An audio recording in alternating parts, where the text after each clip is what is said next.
कि रुआ विधायक जी के करीबी हुई। सवेरे हमारा गाँव एगो चाचा कहलन कि विधायकवा अपना गौवा वाला सन के रोजगार के व्यवस्था करता। इहे भाषा रहा। हम ही ना कहम कि विधायक जी व्यवस्था करतनी, लेकिन एजा के आम जनता इहे सोचतिया कि विधायक जी यहाँ से उठा के ले जाता रहे, 2-4 गो फायदा हुई। छिनतैया करेला छिनतई कर लिहस, प्लस हमारा जौन डिक्टेटरशिप चलता ओजा के लोग के चले लगी। आ 2-4 गो और व्यवस्था बा। रजिस्ट्री कचहरिया में सांझी के रोज दारू चलेला। एक गवाह हम खुद बानी, हम देखे नहीं। जहाँ से किन के जाला वो हम देखले बानी, या जेले जाला वो हम देखले बानी। कहिलो तो नाम भी धो देम। तो उन्हें देहात रही तो आराम से पिए में व्यवस्था बढ़िया रही, बेचे वाला संखाती भी ठीक रही। ई सारा कुल सोच के होता का मैं जी रहुआ कहता नहीं कि जान दे दे में, लेकिन हम जितना जानता नहीं जौन यहाँ रजिस्ट्रार बा वो डिक्टेटर हो, वो अधिकारी ना हो। रेग ऐसे कहता नहीं कि भुक्तभोगी हम रहल बनी। वो अपना सामने एगो कुर्सी ना रखेला कि केहू बैठ जाई बराबरी में। रउआ लो भी गए लो तो रउआ लो से बढ़िया से बात तक ना कइले रहे। रुआ लोग के बतिया सुनी लागता। वहाँ के दांतवा देखे नुतागवा बड़ा चमकेला चमचम। का जने गुटखा खानी कि खैनी खानी कि गुल खानी चाहे रजनीगंधा खानी, काहे कि उतना निमन पे स्केल बा। कहत रहनी कि बीडीओ साहब सीओ साहब ले बेसी हमार पे स्केल बा। उ एजा से उठ के चल जाइए दूसरा जगह। रजिस्ट्री कचहरी एजा से उठ के ना जाई, एक दावा बा हमरा। बाहर चौर में जाई तो उनकर इनकम बहुत ज़्यादा हो सकेला कि जो लुटेरा बड़ा सन ओकनी से साँठ गाँठ करके हम ऑफिसे लेके आ जाते नहीं ने आ तू लोग लूटी है ओकर आधा हिस्सा हमरा के दी है। रत्नेश भाई रे चौकरी बाजार में रहे नहीं दिनों भर। रघुनाथपुर में फ्रूटी बेचाला आ पोलथीन बेचाला, महुआ के दारू बेचाला। कहीं वो लोग लीवर खराब होत होई, उन्हें बोतल उतल मिले लगा आज बेचैन बलो न जाए खातिर। चोर डकैतन खातिर अच्छे हो जाई तो चाहते बार सन। एगो चोर होला कि राती बेरा छीनेला, एगो चोर होला कि दिने में छीनेला। तो वे चोर भाई दिन वाला चाहता रह कि चल जाऊँ हवा, तो हमने के तो के जाए ना देम जा। विजय शंकर दुबे के जो सपना यहाँ पर उन्होंने पूरा किया है उसको हम खत्म होने नहीं देंगे। जान दे देंगे लेकिन यहाँ से जाने वाला नहीं है। हम अभी अमीन साहब को भेटाई लनु कहलन कि हमरा जमीन नापी करे के आदेश मिल गइल बा। मीरपुर से तनी साओ ने कुसहारा के लगे बहुत बढ़िया जगह है। बढ़िया कैसे जगह बा हो जा तो पहले ही से मोटरसाइकिल छीनाला। वो चौवरी इलाका जौन सूर्य बलिया के बा हो जाए अपराधी आराम से रजिस्ट्री करावे जे लोग जाई ओकर से रुपया छीन के भाग जाइए। जब तक ले यहाँ के स्थानीय सांसद कविता सिंह जी रहियन कोनो एकर एथी नहीं के यहाँ से हटा के दूसरा जगह जा सको। BA, BCom, BSc, MA, MCom करें विश्व की सबसे बड़ी यूनिवर्सिटी इग्नू से। सॉल्व असाइनमेंट्स और गाइड बुक्स प्राप्त करें। संपर्क करें Mahakal computers, DAV PG college के पास, पंच मंदिरा मोड़ से दाहिने, सिवान। रघुनाथपुर प्रखंड कार्यालय है, प्रखंड परिसर है और यहाँ पर आज 1 दिवसीय धरना के आयोजन कइल गेल बा जौन के जाके क्षेत्र के प्रबुद्ध जन के द्वारा आयोजित भइल बा।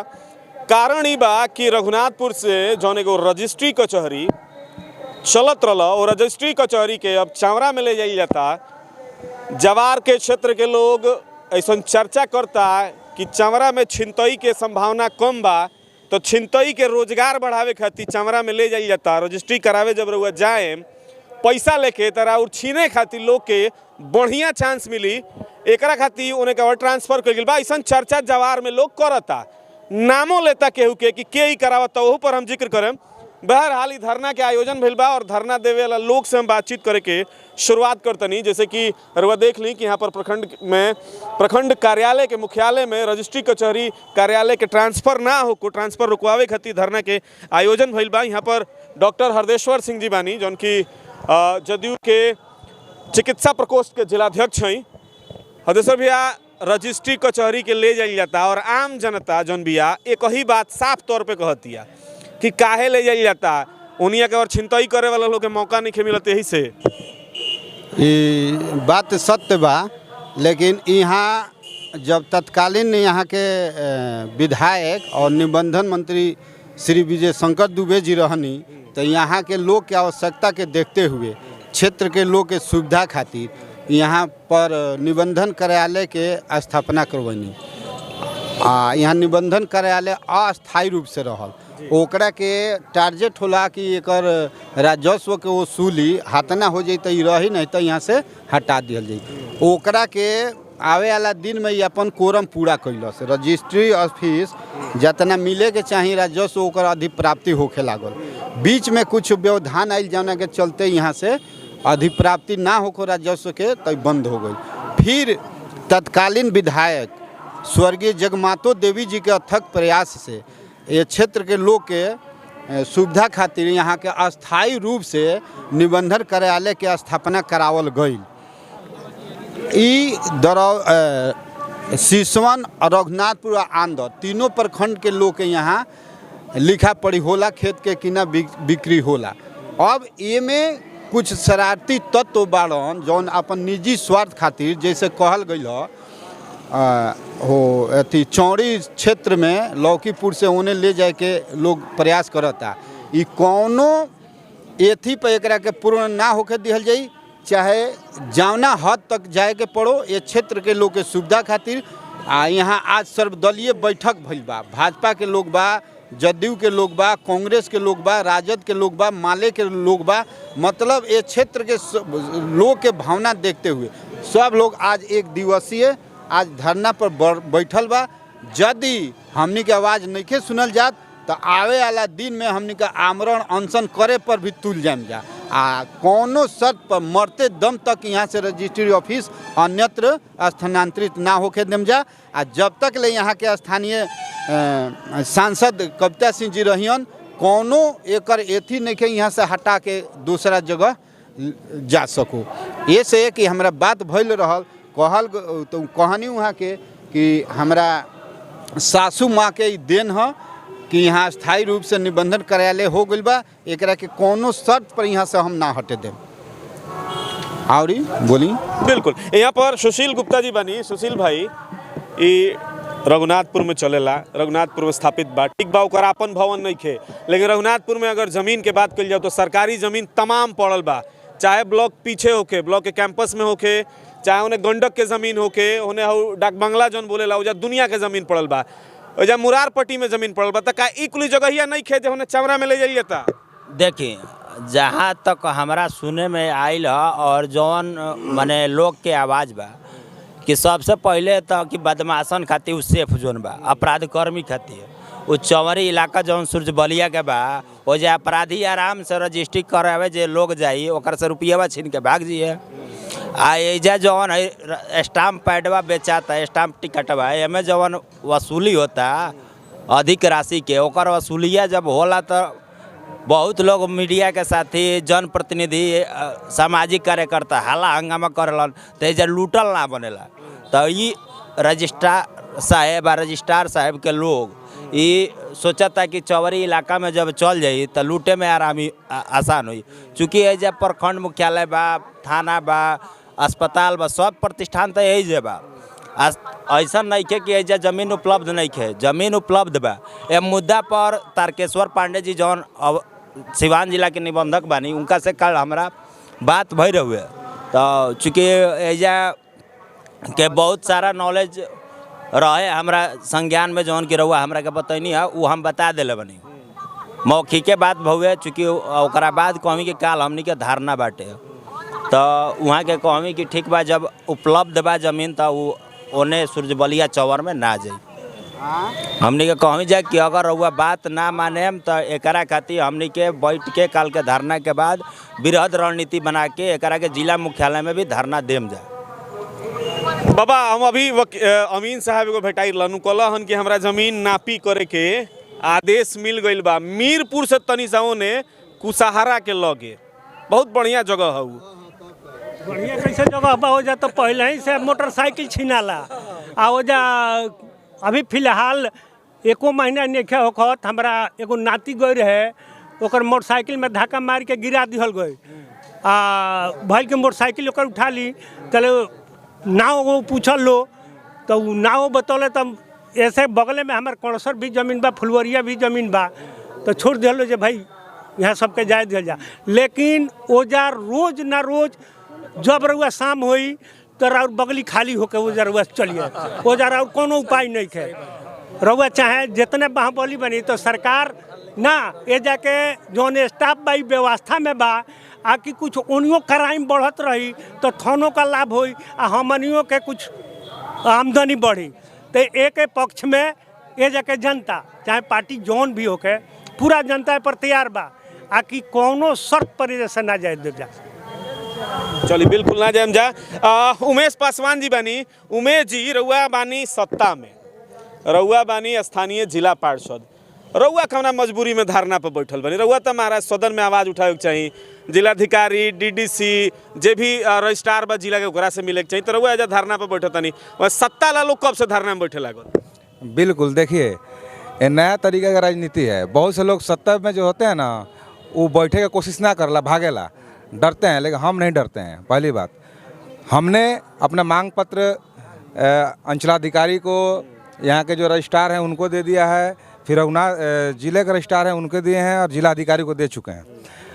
और ये सांकेतिक धरना हम लोग दे रहे हैं कि वो लोग जल्द से जल्द जो नापी ओपी की बात हो रही है, चाहे ज़मीन को चिन्हित किया गया है, उसको रद्द करके इसको जल्द से जल्द प्रखंड मुख्यालय में व्यवस्था करें। तो ये आपकी बात गलत है कि सत्ता में है तो हमें नहीं होना चाहिए। सत्ता में है उसी को होना चाहिए। अगर नहीं हो पा रहा है, हम दिखा रहे हैं कि हम यहाँ पर बैठे हुए हैं, एक जिला पार्षद बैठा हुआ है, इसके बहुत बड़े मायने हैं। तो सावधान हो जाना चाहिए जितने प्रशासनिक अधिकारी हैं उन लोगों को कि यहाँ पर तो हम बैठे ही हैं। 4 तारीख को हम जनरल बॉडी की मीटिंग है, बैठक है हमारी, उसमें भी इस चीज़ को बड़े गंभीरता से उठाएंगे। और ये इतना पक्का है कि हमारे बहुत ही यशस्वी विधायक रहे हैं बी शंकर दुबे, माननीय बी शंकर दुबे जी, उनके प्रयास से यहाँ पर आया हुआ है। तो समझ लीजिए, लोग सोच रहे होंगे बी शंकर दुबे जी तो बूढ़े हो गए। ये नई पीढ़ी है, ये नई पीढ़ी बी शंकर दुबे के जो सपना यहाँ पर उन्होंने पूरा किया है, उसको हम ख़त्म होने नहीं देंगे। जान दे देंगे, लेकिन यहाँ से जाने वाला नहीं है।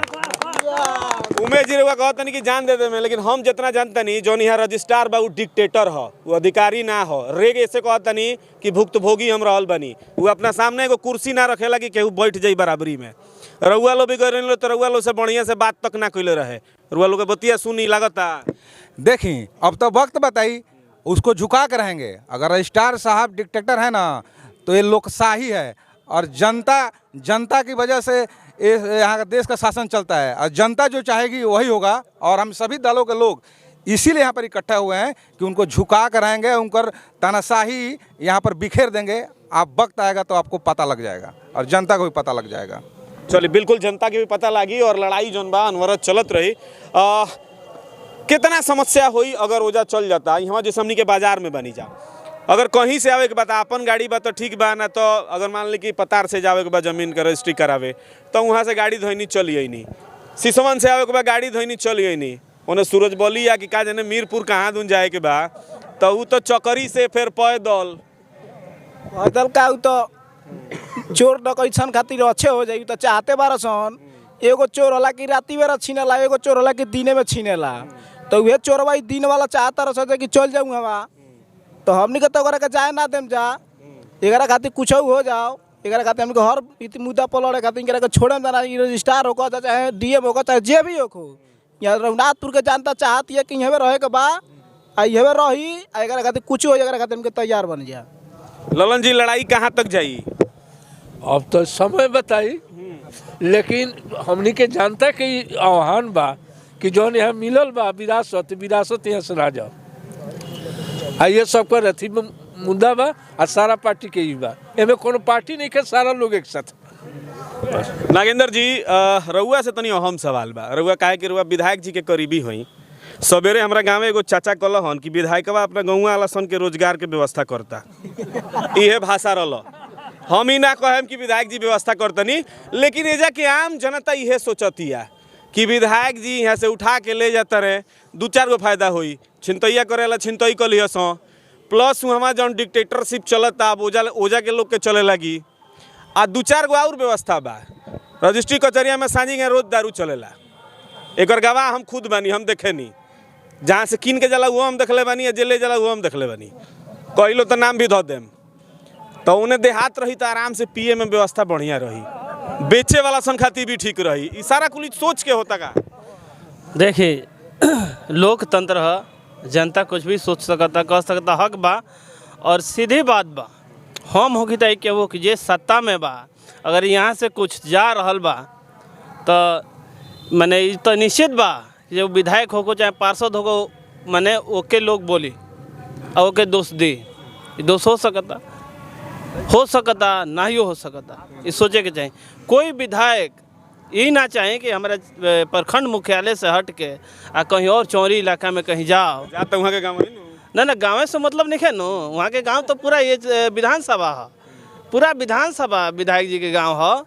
विधायक जी के बात के सूचना नहीं खे और वो माध्यम से कहते हैं कि हम वहाँ के सूचना कैले बने, विधानसभा सत्र चल रहा बा, वहाँ के कहले बन कि ना ऐसा ना होई, रघुनाथपुर में ही रही, हम आवत तो हम जिला अधिकारी से चाहे जकरा से भी मिले के बात करे के होई हम करें। लेकिन ऐसा नहीं है कि विधायक जी के हमें संलिप्तता बा, ऐसा कोनो बात नहीं है। और जनता के राज चलता, लोकतंत्र है जी, राजशाही ना हो और अफसरशाही नहीं खे चलत। तो लोकतंत्र में जनता मालिक बा, जनता जब चाहे कि हेजा रही तो केहू के हिम्मत नहीं है कि एजा से हटा दे, केहू के हिम्मत नहीं, कौनो बड़ा अफसर हो। ऐसे जनता ये मुद्दा पर सारा सामाजिक लोग, भाजपा के रत्नेश भाई आइल बने, ये राजीव जी सामाजिक कार्यकर्ता, अरविंद जी बाने, संतोष जी बानी, जदयू के सारे लोग एक मत बा। चूँकि ये रघुनाथपुर के क्षेत्र के ये समस्या है और रघुनाथपुर बाजार है, मुख्यालय है, तो कौना मजबूरी में मुख्यालय से हट के दूसरा जगह जाए हम जाने के चाहते हैं। जे भी अफसर एक करे के चाहता वो ये भरम में ना रहो, भरम टूट जाए और यही जा रहे के पड़ी, और यही जा रही ई रुआ से हम कहे के चाहते। राजीव भाई बानी, राजीव भाई रउआ तो आंदोलन कैले बानी, बड़ा भूखो हड़ताल कैले रहनी, मुँह से बच रहनी खाली, तो अभी ना सुनल सब बहिर।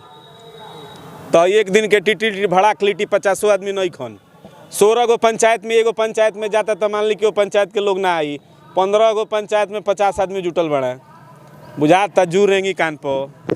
देखिए, सबसे पहले कितना लोग बाड़े ए पर हम बता देते ना। आंदोलन एक आदमी से स्टार्ट होला, ओकरा पीछे हजारों लाखों आदमी आ जालन, आंदोलन तो स्टार्ट हो गई। आ रहल बात स्थानांतरण के, तो वहाँ के खुद सोचे के चाहिए, जकर कलम से होता उनकरा लगी 1 मिनट लिखे में, आ हमनी के बरिसों के फल जोन बा ये डूब जाए। रघुनाथपुर के जनता पूर्णतः प्रयास ही ना, एकदम क्रमबद्ध चरणबद्ध हर बद्ध तरीका से तैयार बा रघुनाथपुर में ही कार्यालय रही। ना तो एगो छोटा उदाहरण बा, शायद इहो जमीनवा जो जेमें BDO साहब CO साहब बैठत रही, हो हॉस्पिटले के कादो जमीन हो, तो काले हो सकेला के कार्यालय चल जी हरनाथपुर, थाना के कहीं दोसर कोई के जमीन के तू कही कि हम चल नरहन लेके, तो रघुनाथपुर ख़त्म हो जाई। जेकरा देवे के बा, चाहे वो सांसद बने, विधायक बने, DM साहब बने, कमिश्नर साहब बने, मुख्यमंत्री बने, देवे के बाद नया क्षेत्र में तो नया चीज़ दी। एजा कॉलेज नहीं के 50 किलोमीटर के रेंज में सिवान से स्टार्ट करी तो सिसवन तक चल जाए। डिग्री कॉलेज नहीं के, डिग्री कॉलेज जाके दीना, महिला कॉलेज दीना, महिला थाना लिया के दीना, तो जोन पहले से बा जोन जगह पर ओकरा के उठा के ओजा रख दे।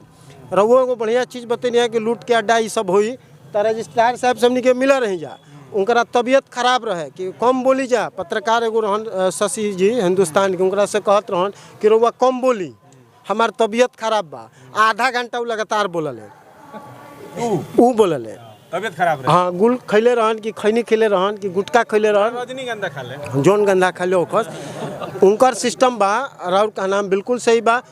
बाहर चौर में जाई तो उनकर इनकम बहुत ज़्यादा हो सकेला कि जो लुटेरा बड़ा सन ओकनी से साँठ गाँठ करके हम ऑफिसे लेके आ जाते नहीं ने, आ तू लोग लूटी है ओकर आधा हिस्सा हमरा के दी है।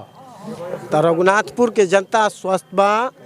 रघुनाथपुर के एक एक दल के एक एक घर के आदमी उठ के आइल बने, 100 गो बने तो 100,000 के बराबर बने, हटे वाला नहीं खन।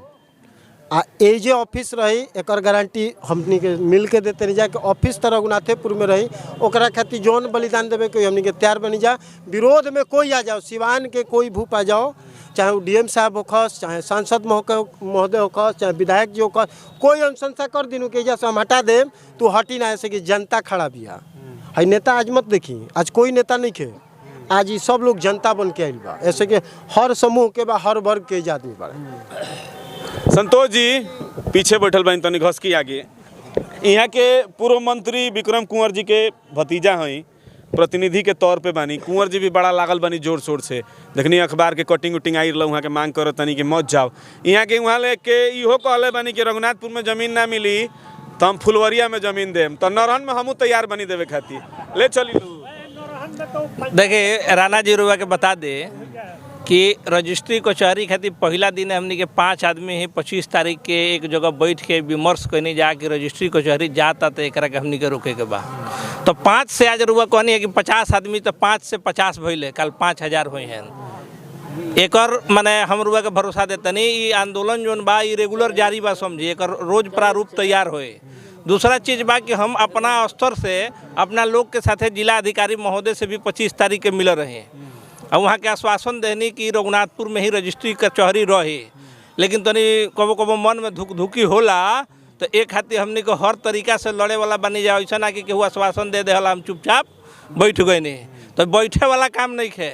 रघुनाथपुर से अगर रउआ कोनो चौर में कोनो चीज़ दे तनी तो नया चीज़ लिया के दी, कोनो फैक्ट्रिए बैठा दी, सौभाग्य बा रघुनाथपुर खातिर। कॉलेज खोल दी, जैसे भाई जी कहनी है जो मैरवा में कॉलेज हो जा गई तनी इंजीनियरिंग कॉलेज खुल जाओ रघुनाथपुर में, ये सौभाग्य बा। लेकिन रजिस्ट्री कचहरी एजा से कहियो ना जाई ना हटी, एक खातिर हमने के जौन कुछ भी करे वही करे जा। चाहे वो रुआ कहनी है कुंवर जी के बात, तो कुंवर जी भी मान लेने कि एगो जनप्रतिनिधि रहने, आज भी पार्टी के नेता बने, वहाँ के अपना स्तर से अपन बात उठावत नहीं। आई रघुनाथपुर के सब लोग उठावता और सब लोग के एक ही मांग बा, एक ही मुद्दा बा कि रजिस्ट्री कचहरी रघुनाथपुर ही रही।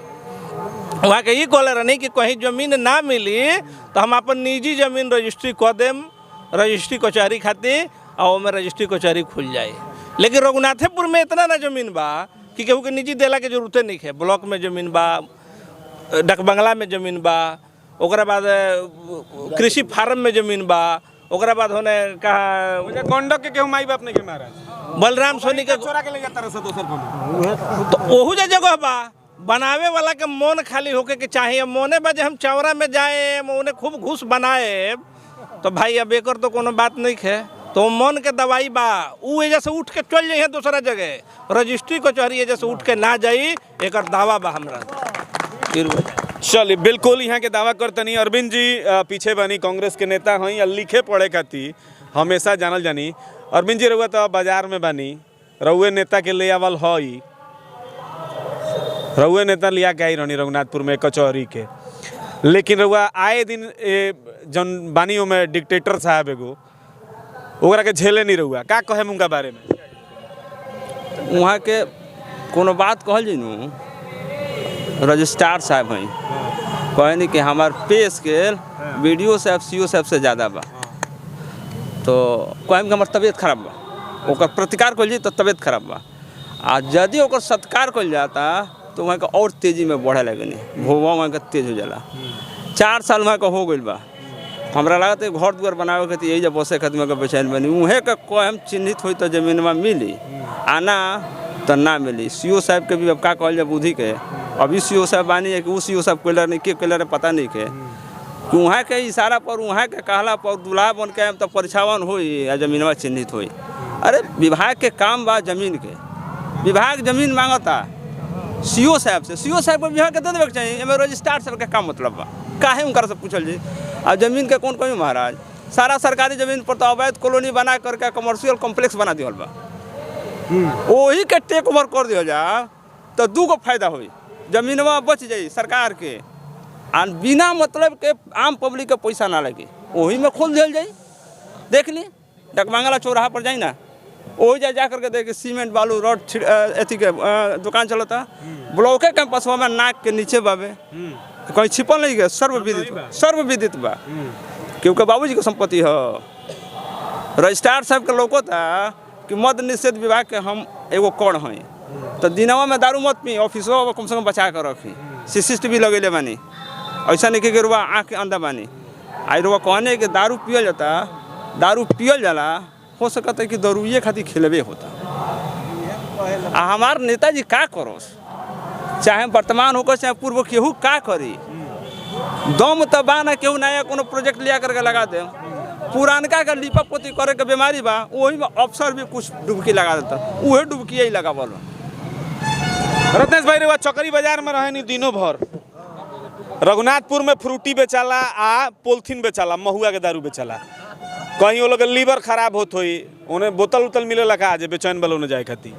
ए भाई मिलेला तो हमरो की यहाँ रघुनाथपुर अंदर थाना में 2 गो रेड जोन आई रहा, नाम ना धर्म दोनों घुमा के, लेकिन 2 रेड जोन रहा आ कहे के बात बानू तो हमरा के यहाँ 7 बजे के बाद नू कोई लाइनवा 1 घंटा आधा घंटा का ट्रिप को जाला गरिया पार करावे खातिर। आ दूसर का बात रहा ना भैया 7 बजे के बाद भाई तू लोग न्योता देता रहो तो हमनी का हमें ना आवल बंद कर दिले बनी, कहियो पिस्टल एक दिन हमरो के धैले रहल सन, लेकिन 2 गो ना चिन्हल सन, लेकिन एगो के कहता रत्नेश भैया प्रणाम, हमने कि बाबू का करता रह तो कहता कि भैया तू जा, तो कहनी कि हे माई खरजुतिया हमार माई कहले रहल कि आज के बाद फिर है ना हम ना जाए राति खाने होता करे तो भैया हम बंद कर दिले बनी। पहल का बात। दूसर का बात देखा हमरा तो खुशी होके के चाहिए कि जाता हमरा की यहाँ हमरो जिरोक्स मशीन बड़का लगा दे तो हम कमाई बढ़ जाई, बेरोजगारों मान ल कि बानी कुछ अपन काम धाम दुकान उकान चलेला, लेकिन भाई हम रघुनाथपुर के जनता के आवाज़ बने, हम मुँह चोर जनप्रतिनिधि नहीं रहल, आज से ना पहले से भी तू जानत रह, हम मलाई चापे खातिर ब्लॉक पे ना आवे नहीं कि जहिया माल चापे कहिया कोनो प्रशासनिक पदाधिकारी के दलाली करे कोई तो रत्नेश सही हो। जब रघुनाथपुर के लोग खोजले बा, जब हमरा किया के लोग के दुख कष्ट भइल बा, तोहरे चैनल के माध्यम से बबन खातिर हम लड़नी, आजो भैया तोहरे चैनल के माध्यम से बताओ तनी कि बबन के न्याय मिल चुकल बा, 10 दिन लागो 20 दिन मिलो लागो, उनका पत्नी के भी चेक मिली। कुछ लोग कहले रहे कि रत्नेश दलाली करत रहने के चलते बबन के न्याय ना मिलल, लेकिन एगो प्राइवेट मजदूर है लेकिन ओकर न्याय मिल चुकल बा। तो भैया हम ये चाहें कि प्रखंड मुख्यालय हो ओमें चलान लागेला, चलान के निदान, चलान भी बा, लिंक के दिक्कत बा, लोग कैश लेके आवेला, अपन बोलेरो स्कॉर्पियो से आवेला। अब एजा के लोग के कह दिया डिगोलिया से लेके आ गबिरार के लोग के नगेंद्र भाई के यहाँ के लोग के कि तनी सुजबलिया मीरपुरा खुजवा नदिया में हमारे के यहाँ तो नदिया चल जाते उनका फ़ोन करके पूछे के पड़ी के भाई नदिया केने बा, मान ला तार ममहर देपुर तो तू चल जाइब, तू जाना तारू क्षेत्र बा, लेकिन आवी लोग के जाए में भाई गोजन बा। यही खातिर हम बैठल बनी एजा कि हम भाई लोग के साथे बनी, रघुनाथपुर में ही रहो। आज पहल के बाद दूसर का बात रहना भैया, वो दिन बात भइल हमनी के तो महामहिम तो बहुत तेज बानी, पहल के वाली मुलाकात रहे हमार, मैं के एगो बात कहनी कि आज तक ले हमरा ऑफिस के कोनो एप्लीकेशन नहीं के गल सीओ साहब की यहाँ, लेकिन 16-17 गो वहाँ के एप्लीकेशन बा, पूर्व के सीओ साहब बा बीडीओ साहब वहाँ के ज़मीन भी उपलब्ध करा दिल रहनी, एक केवाईपी के बगलवा में वहाँ के कहनी संतोष कुमार मिश्रा जी से टेलीफोनिक बात भइल तो वहाँ के कहनी कि हमनी के ज़मीन वहाँ के उपलब्ध करा दिल रहनी सन, कहाँ बा तो केवाईपी के बगल में ज़मीन भी बा, लेकिन यहाँ के का नाम बा कि ना यही ना चाहिए चले के होने। यहाँ के जान तनी कब रहना भैया जानी, हम तो रहनी चौकरी बजरिए पे 7 बजे 7:30 बजे यहाँ के ऑफिसवा चलेला, ब्लैक स्कॉर्पियो से शीशा चढ़ा के, गर्मी जा रहा बरसात कुछ हो तो यहाँ के महानुभाव जी जानी, वहाँ के दांतवा देखे नुतागवा बड़ा चमकेला चमचम, का जाने गुटखा खानी कि खैनी खानी कि गुल खानी चाहे रजनीगंधा खानी, क्या कि उतना निमन पे स्केल बा, कहत रहनी कि बीडीओ साहब सीओ साहब ले बेसी हमार पे स्केल बा का जी बाबा अब वहाँ के का शायद स्पेशल बा, वहाँ के कहत रहनी एगो 20,000 रुपया के खाली एगो और बात कहनी सब जांचे में जाई 3 साल हमें रहे के चाहिए, लेकिन हम बहुत एजा निमन काम कर बनी, यही से हमारे विभाग 4 साल एजा रोक ले बिया, तब विभाग के तो बारे में भैया हम नहीं कह सकत, लेकिन यहाँ के महामहिम बहुत आगे बनी। रत्नेश भाई असुविधा जी सर कनी चालान कटावे के बैंक लगे रहे के चाहिए, सिक्योरिटी पर्पस तो एगो बढ़ले बाटे, बैंक लगे रही बार बार चालान के जरूरत बाटे, तो ये सब वजह से कैसे मेंटेन हुई, तब वजह साथ में ले जाके एगो बैंको बैठाओ लो, साथ में एगो थानो बैठा दे लो जा भैया वो बगलवा में हमनी के यूबीजीबी के बैंक भी है, उत्तर बिहार ग्रामीण बैंक, लेकिन ऑनलाइन डिजिटल पेमेंट नहीं खे, हमनी के सीएसपीओ हम 2-4 दिन हमारे मित्र लोग भी बालो सीएसपी चलावे लो, लेकिन भैया डिजिटल सुविधा हमनी के ना देनी सुन, हमू वहीं बीसीए अब यहाँ के वो खातिर कोनो बैंक से सेटियल हो कि वो मोटहन माल दी तो लिया के वजह शिफ्ट करा देम कि वो अपना हित नाथ किया, जहाँ के सिक्योरिटी कुछ लिया जाए दिया जाए, कुछ वहाँ के भेटा जाए, तो भैया उहे से खाली तनी रौरा अपन इंटरव्यू ले लेती हूँ तो 12 रुपया चैनलवा कमी के शुक्रगुजार रहती सन, कनी ये खाली वहाँ के 12 बीपी बढ़ता, 12 वहाँ के डिप्रेशन में चलता, तो हमारा के देखते बीपी और बढ़ जाला ना रौरे के देख के ना वहाँ के तिवारियों जी पे इल्जाम लगैनी कि तिवारी जी बड़का बड़का पेपर लेके आई रही, आ जब तिवारी जी हमनी के देख एप्लीकेशनवा चलवी सन तो बार बार हाथवा धो लेते, ये तिवारी जी सुनी ना ए तिवारी सुनी ना जा ही ना देते रहो सारा लोग उठ के चल गए जनता दरबार में सीओ साहब का अप्लीकेशन देवे आ हमारा क्या तिवारी जी के या गोपी भाई के 20 मिनट हो वहाँ के घेर ले हमी ना सुन के जाई लो ना काहे भागत नहीं लो महाराज। अब भैया ये तो वहाँ के बात बा का कहल जाओ। ए धरना के और बल मिलल है जब यहाँ पर पूर्व जिला पार्षद अनिल सिंह जी मौजूद बनी। ई रजिस्ट्री कचहरी के ट्रांसफर करे के बात होता, जमीन के भी चयन हो गई बा, नापी के बात चल रहा बा। तो इन देर पहले हमरा पता चलल हो कि अमीन साहब के सूचना मिलल बा नापी करे खातिर। ई अगर एजा से चल जाई तो दुर्भाग्य ना होई रघुनाथपुर खातिर? बहुत दुर्भाग्यपूर्ण होई। आई हमने के जाही ना देम सन एकरा खातिर जे आंदोलन करे के पड़ी, धरना करे के पड़ी, प्रदर्शन करे के पड़ी, सब करे सन, लेकिन इसे जाए ना देम सन।